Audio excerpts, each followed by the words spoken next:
One of the things I appreciate most about living in my magical mountaintop village is the way the locals still stop on the street to catch up with each other. Sadly, in bigger towns and cities, this neighbourly connection does not always exist. Thanks to this lovely sense of community, I found myself enjoying a coffee one particular morning with a most wonderful couple who lived very close to me at the time. We were talking about all the usual things, the nice pace of life, the sunshine, etc., and then they asked if everything was going well in my life, if I was happy. "Yes, very happy, thank you," I replied.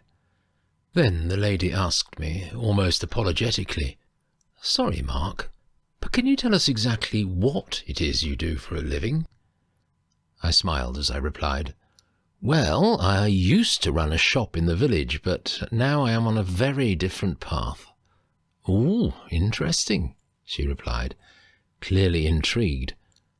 "Come on then, tell us what it is you're doing now." So I continued. "I work upstairs above my wife's shop. I have started giving healing, and I also read angel cards. Actually, just recently I have started reading some new cards you may have heard of. Tarot?" With this revelation, there followed a deathly silence. I'm sure it was no more than a few seconds, but as there was an obvious tension, it felt like a lifetime. I decided that I might have insulted them somehow. Perhaps it was a matter of their religious beliefs, and they were deeply offended. Admittedly, I myself had been wary of the word tarot initially. There is often a lot of bad press surrounding the idea of tarot readings, but I have come to know that it is based on a lot of misunderstanding of the true meaning of these cards. I felt upset as I watched their reactions, and even more so when I saw what I thought to be a tear running down this lovely lady's face. She must have noticed me looking, because they quickly said their goodbyes and went on their way before I had a chance to explain anything further.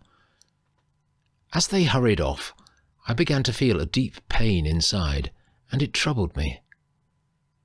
Until that moment, I had been feeling very happy and light. A few days passed, and then one afternoon, while I was watching the shop for Susie, who was on her dinner break, in walked this lovely couple. As I saw them arrive, I felt a little nervous, to be honest, and was ready to apologize to them about the cards I had mentioned on our last meeting. But before I could offer any apology or explanation, the wife had already begun to speak. "Mark," she said gently, "we would really like to speak with you.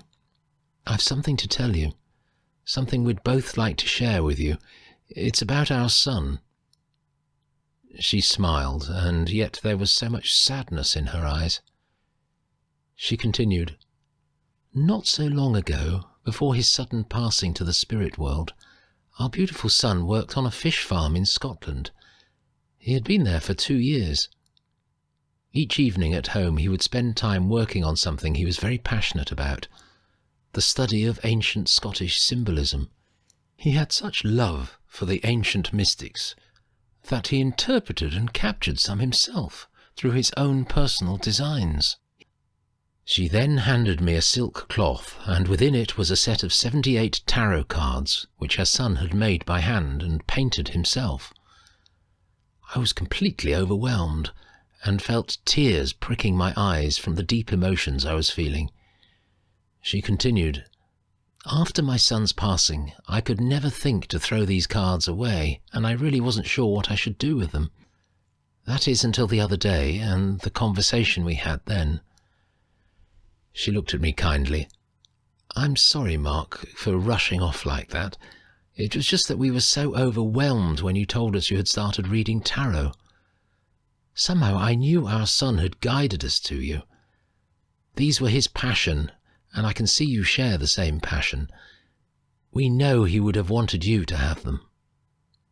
It was such an unforgettable moment. I felt completely overcome as we hugged, and I gave them a promise that I would cherish their son's cards for the rest of my life. So often I look closely at these cards. They are truly the most amazing I have ever seen. The detail and artwork deeply reflect how much love and devotion went into them. The result is something utterly priceless. Today they sit in my psychic studio where they have pride of place, and they always make a special appearance in every workshop I have ever done. To share this most beautiful and amazing story is always such a joy. Even when we move to the light, Spirit finds a way to get the right outcome. This story is one which truly touches all who hear it, and these beautiful cards will play a big role in my life forever. Conclusion.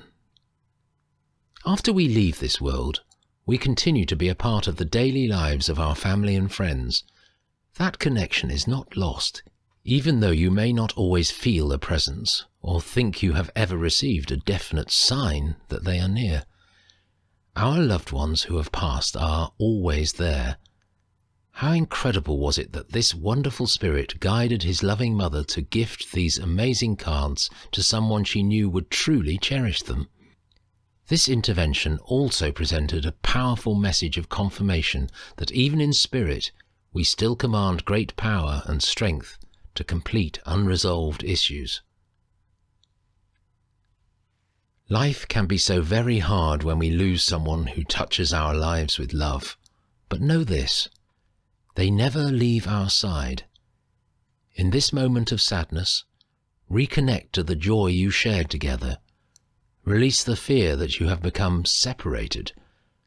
Begin a spiritual relationship with your loved ones, molding two worlds together. The greatest tribute you can pay them is forever to shine your light